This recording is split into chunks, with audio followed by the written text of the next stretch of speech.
Greater Noida से खबर, जहां सिरसा चौराहे के पास एनकाउंटर का मामला है। ये ग्रेटर नोएडा में निक्की मर्डर केस में एनकाउंटर हुआ। आरोपी पति ने हिरासत से भागने की कोशिश की थी। आरोपी पति के पैर में गोली लगी है और हिरासत से भागने की कोशिश में गोली मारी गई है।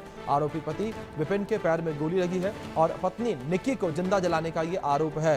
ये बड़ी खबर है जो इस बीच निकलकर सामने आई है। और इस बीच पति ने कहा कि मैंने कुछ नहीं किया है। मैं आपकी बात सुन रहा हूं। एक सेकंड, अरे डॉक्टर साहब को बुलाओ यार। कौन है ड्यूटी पर? कौन है? कुछ कहना चाहते हो आप? गलती पछतावा है? गलती का पछतावा है आपको? मुझे नहीं है, नहीं मैंने मारी है। हाँ ना मैंने कुछ किया है, अपने आप मरी है। हाँ। अच्छा, गलती पछतावा है? कुछ गलती का पछतावा है? भाई समझा करो थोड़ी। पहले डॉक्टर साहब को बुला ले दो। एक सेकंड, मैं आपकी बात सुन रहा हूं। एक सेकंड, अरे डॉक्टर साहब को बुलाओ यार। कौन है? तो लगातार जिस तरीके से पूरा मामला काफी ज्यादा चर्चा का विषय बना हुआ है, लोगों के द्वारा विरोध प्रदर्शन भी किया जा रहा है और पूर्व डीसीपी एलन राव साहब हमारे साथ लगातार बने हैं। सर, जिस तरीके से इस पूरे मामले को लेकर बातचीत हम आपसे कर रहे हैं, सर इस बीच हमने ये भी देखा कि बड़ी संख्या में जो ग्रामीण हैं वो सड़कों पर उतर आए हैं, थाने के बाहर जाकर विरोध प्रदर्शन कर रहे हैं, एनकाउंटर की मांग कर रहे हैं। क्या सर ऐसे में पुलिस के ऊपर भी कोई दबाव बनता है?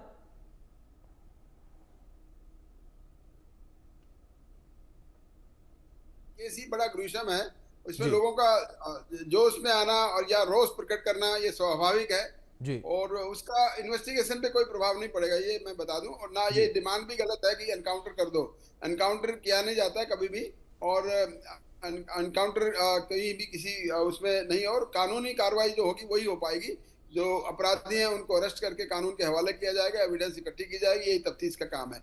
किसी के प्रेशर में आके ना तो कोई एनकाउंटर किया जाता है, ना ही कोई उनके कहने या नहीं कहने से कोई पुलिस की इन्वेस्टिगेशन में फर्क पड़ेगा। हाँ, ये है कि जब रोष प्रकट होता है, लोगों का जोश देखा जाता है, तो इन्वेस्टिगेशन को स्पीडी किया जाएगा, जल्दी किया जाएगा और उसमें कोई कोताही ना हो, ये चीज देखी जरूर जाएगी। और वो शायद Noida police, greater Noida police करने में सक्षम है, वो इसमें कर रहे हैं। और उनके और ये बात और बता दूं, ये केस सीनियर ऑफिसर्स की सुपरविजन में इसकी इन्वेस्टिगेशन हो रही है और वो सीनियर ऑफिसर्स देख रहे हैं कहीं इसमें कोई कोताही ना हो।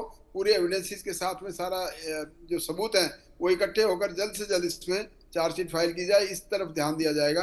और कोई आदमी जो भागे हुए हैं उनको जल्द से जल्द पकड़कर, और भी कोई उनसे बरामदगी करनी है, कई एविडेंसेस जैसे इसमें पता लगा रहे हैं कि ज्वलनशील पदार्थ से इसमें मारा गया, तो वो कहाँ से लाया, कौन सा कंटेनर था और जलाने के लिए क्या लाइटर था या माचिस थी, वो सब चीजें इकट्ठी की जाएंगी और सभी चीजों का सबूत लेकर संज्ञान किया जाएगा। संज्ञान लेने के बाद में चार्जशीट फाइल। जी बिल्कुल, जाहिर तौर पर एलन राव जी, जिस तरीके से आपने बातचीत की, तमाम बातों का जिक्र भी आपने किया, बहुत शुक्रिया जुड़ने के लिए, अपना कीमती वक्त भी देने के लिए इंडिया न्यूज़ को। इस बीच इस पूरे हत्याकांड को लेकर लगातार बयान जो है वो निकलकर सामने आ रहे हैं, तो वहीं पीड़िता के भाई का इस पूरे मामले को लेकर क्या कुछ कहना है वो सुनिए आप। ग्रेटर नोएडा में मासूम लड़की की जलाने के बाद हत्या कर दी गई और इस पूरे मामले को सोशल मीडिया पर आने के बाद ये मामला तूल पकड़ा, जिसके बाद पुलिस ने एफआईआर लिखी है, 4 लोगों को नामजद किया गया है और इसमें पति को गिरफ्तार कर दिया है। हमारे साथ पीड़ित परिवार है और मृतका के भाई हैं। जरा उनसे जानते हैं, भैया आप लोगों को कैसे पता लगी और अब आप लोगों की क्या मांग है और अभी क्या पुलिस ने आपसे कहा है? हमारी 2 सिस्टर थी, दोनों एक ही घर में शादी हो रखी है। तो बड़ी वाली ने हमको सूचना दी इस घटना की। ये चीजें काफी लंबे समय से चल रही थी और चलते चलते हमारे जो समाज के कुछ लोग थे, बड़े बुजुर्ग सीनियर सिटीजन, उन लोगों ने कॉम्प्रोमाइज किया, समझाया, क्योंकि बहुत चीजें होती है कॉम्प्रोमाइज से हो जाती है और कॉम्प्रोमाइज की कोई लिमिट भी होती है। तो उन चीजों को चलते हुए लास्ट में हमें इस चीज का परिणाम भुगतना पड़ा। ये मैं अपने लिए नहीं, 36 बिरादरी के लिए, अपने पूरे समाज से ये कहना चाह रहा हूँ कि किसी भी बात को पोलाइटली नहीं लिया जाए, क्योंकि कोई भी बात किस मोमेंट में क्या मोड़ ले ले पता नहीं। जिस चीज को आज हम पीड़ित हैं, ये हम नहीं, हमारी पूरी 36 बिरादरी इस चीज को पीड़ित है, क्योंकि बहन बेटी सबके घर में है। और हमारी मांग ये है कि ये जो हमारा केस है इसको फास्ट वे में किया जाए, जल्दी से जल्दी कड़ी से कड़ी सजा मिलनी चाहिए, क्योंकि आरोपी अभी बाहर घूम रहे हैं। आपको कब बात हुई थी आपकी बहन से और उन्होंने क्या कहा था? और ये जब घटना हुई तो जो आपकी दूसरी बहन थी वो वहाँ मौके पर थी? जन्माष्टमी से 1 दिन पहले इनका आपसी विवाद हुआ था। उसके बाद जन्माष्टमी वाले दिन पिताजी गए थे हमारे, वो समझा के आए, उनके कुछ 4 लोग भी थे। तो फिर भी उनकी कमिटमेंट कुछ ऐसी थी सिस्टर से कि जेल भिजवा दे, फांसी लगवा दे, माँ बेटे की हमारी सिस्टर से ये वर्डिंग थी। जो वीडियो सामने आ रहा है वो वाकई बहुत दर्दनाक है, रोंगटे खड़े कर देता है। इस तरीके के लोगों के लिए आप कैसी सजा की मांग करते हैं और आप क्या इंसाफ चाहते हैं पुलिस से? जो कड़ी से कड़ी सजा हो, मैं तो वही चाहता हूँ। देखो, इंसान जाने के बाद तो वापसी नहीं आता है, पर ऐसे दरिंदों के लिए तो कुछ सजा ऐसी होनी चाहिए जो आगे को करने से पहले लोग थर-थर काँपे, ये सोचे उस अपराध को करने से पहले। अच्छा, ये जो अपराध की दुनिया काफी बढ़ रही है, आप देख रहे हो, आए दिन डेली नए-नए केसेस आ रहे हैं। और वैसे हमारे सरकार बेटी बढ़ाओ, बेटी बचाओ, बेटी पढ़ाओ बोलती है, अभी कहाँ है, क्या है, कहाँ सरकार है, बताओ? पुलिस से आपकी बात हुई होंगी, कुछ कहना है पुलिस का, कितनी टीमें बनाई है या कुछ गिरफ्तारी के बारे में? अभी जो 3 आरोपी हैं उनके रह गए। कुछ चीजें प्राइवेट भी होती हैं, पुलिस ने वो बोला है, वो नहीं डिस्कस कर सकते, पर हाँ, वो अपनी कोशिश में लगी हुई है, उन्होंने 2 दिन का समय और मांगा है अभी।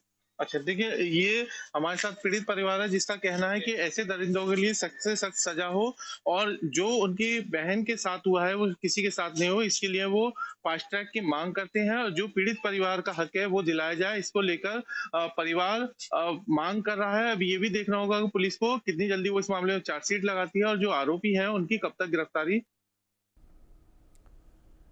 इस बीच हमारे सहयोगी ब्रायन थॉमस हमारे साथ जुड़ गए हैं, रुक करेंगे उनका अपडेट्स के लिए।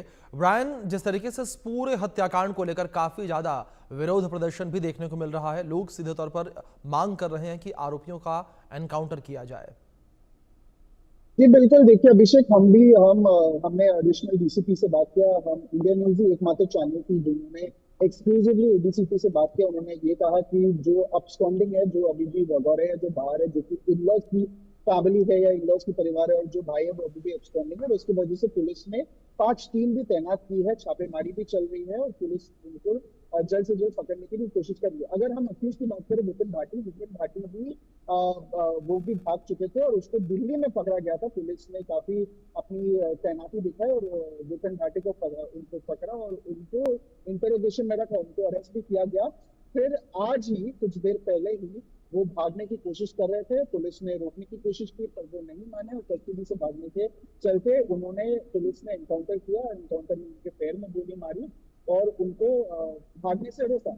अब देखिए, पुलिस काफी टाइम से जो इन्वेस्टिगेशन है वो काम कर रही है, इन्वेस्टिगेशन पे वो काफी ज्यादा तैनात है। वो लोग 5 से ज्यादा टीम्स डिस्पैच कर चुके हैं और हमने उनके फैमिली से भी बात की, जो पीड़ित है उनके फैमिली से बात किया, जो उनके जो विक्टिम है उनके फैमिली से बात की, उनके पापा से, पिताजी से भी बात किया, भिखारी सिंह उनका नाम है, भिखारी सिंह जी से भी बात किया। उन्होंने भी कहा कि उन्होंने योगी आदित्यनाथ जो कि मुख्यमंत्री है, चीफ मिनिस्टर है यूपी के, उनसे भी उन्होंने अपील किया कि उनको जल्द से जल्द उनको जो अक्यूज है उनको सजा मिलनी चाहिए और उनकी बेटी या उनकी जो परिवार है उनको जस्टिस मिलना चाहिए, क्योंकि ये डाउरी का केस या जो दहेज का केस है, 2016 में उनकी शादी हुई, उसके 1 साल के अंदर ही वो डाउरी के डिमांड्स बढ़ते लगे।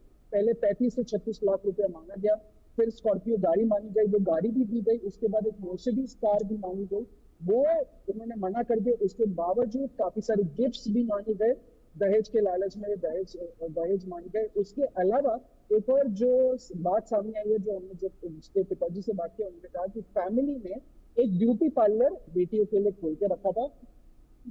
अब जो अक्यूज्ड है वो उनको काफी दिक्कत था, उनको ब्यूटी पार्लर से जो इनकम या जो पैसा आ रहा था उसका आधा पैसा उनको चाहिए था और उन्होंने ये कहा था कि अगर आप पैसा नहीं दे पाओगे तो आप ये ब्यूटी पार्लर का जो ये बिजनेस है वो बंद कर दो। उस पर भी काफी ज्यादा कहासुनी किया, वहां भी उसके बाद भी काफी ज्यादा फिजिकल ऑल्टरकेशन है, फिजिकल वायलेंस भी हुआ, जहां जो 2 बेटियां जो बहन थी उनको भी मारा पीटा जाता था। विपिन भाटी शराबी थे, वो अल्कोहलिक थे, अनएम्प्लॉयड थे और उसके वजह शराब के नशे में उनको पीटते भी थे, मारते भी थे। और 21 अगस्त का ये जो घटना है, जब जो लड़की जो विक्टिम है उसको आग लगाया गया था और उसके बाद उसको फोर्टिस हॉस्पिटल में रेफर किया गया था, वो फोर्टिस हॉस्पिटल में थी, पर इंजरीज काफी ज्यादा थी, क्रिटिकल सिचुएशन बहुत ज्यादा क्रिटिकल हो गया था। फिर उनको सफदरजंग हॉस्पिटल, जो कि बॉर्न स्पेशलिटी हॉस्पिटल है, वहां रेफर किया था, बट रास्ते में ही वो चल बसी। और उसके बाद ये ज्यादा और हाईलाइट हो गया, क्योंकि जो परिवार के लोग हैं, जो कि इन-लॉज के परिवार है, वो अभी भी अपस्कॉन्डिंग है, अभी भी वो फरार है, पर पुलिस छापेमारी कर रही है, चेक पॉइंट्स बनाई गई है, चेक पॉइंट्स भी देख रही है, सीसीटीवी कैमरास तैनात किए गए, सीसीटीवी कैमरास चेक किया गया है, चेक किया जा रहा है। बॉर्डर जो एरिया है, दिल्ली नोएडा बॉर्डर, दिल्ली गाजिया बॉर्डर, सारे बॉर्डर्स चेक किया जा रहा है। उनके जो लोकल इंटरनल जो लोकल केसेज है उनसे भी काफी सारे डिटेल्स दिया जा रहा है। ये विषय जी ब्रायन, दूसरी ओर जिस तरीके से लगातार यहाँ पर विरोध प्रदर्शन हो रहा है तो वहीं आरोपी भी कई फरार हैं। इन आरोपियों की तलाश किस तरीके से की जा रही है, क्या कुछ कहना पुलिस का कि जो बाकी ससुराल के लोग हैं, जो बाकी आरोपी हैं, उनको लेकर किस तरीके से दबिश दी जा रही है?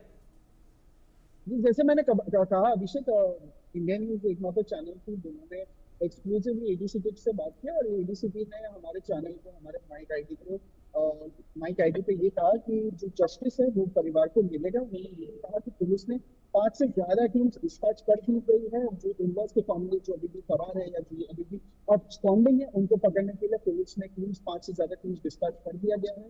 छापेमारी भी चल रही है, इन्वेस्टिगेशन भी चल रही है। हत्या कर दी है। इस सूचना पे तत्काल पुलिस ने मुकदमा पंजीकृत किया था और कार्रवाई करते हुए मृतका के पति विपिन को अरेस्ट किया था। उससे रिकवरी करने के लिए जिस फ्लेमेबल पदार्थ से उसने मृतका को जलाया था उसकी बोतलें रिकवर करने के लिए जो उसने इधर फेंक दी थी वो रिकवर करने आई थी। बोतलें तो रिकवर हो गई, लेकिन उसी दौरान वो दरोगा की पिस्टल छीनकर भागने का प्रयास किया। पुलिस ने जब उसे घेरा तो उसने पुलिस पे जान से मारने की नीयत से फायर किया, जिसकी जवाबी कार्रवाई में पुलिस ने भी गोली चलाई और वो उसके पैर में लगी। घायल विपिन को तत्काल इलाज के लिए अस्पताल भिजवा दिया गया है। आगे की विवेचनात्मक कार्रवाई प्रचलित है। हाँ, उससे वो बोतलें बरामद हुई हैं जिनमें वो थिनर था जिससे उसने उसको मृतका को जलाया था।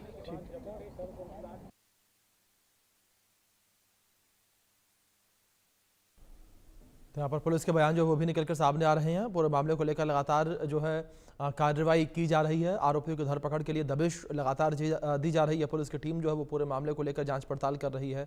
आरोपियों की तलाश लगातार इस वक्त की जा रही है।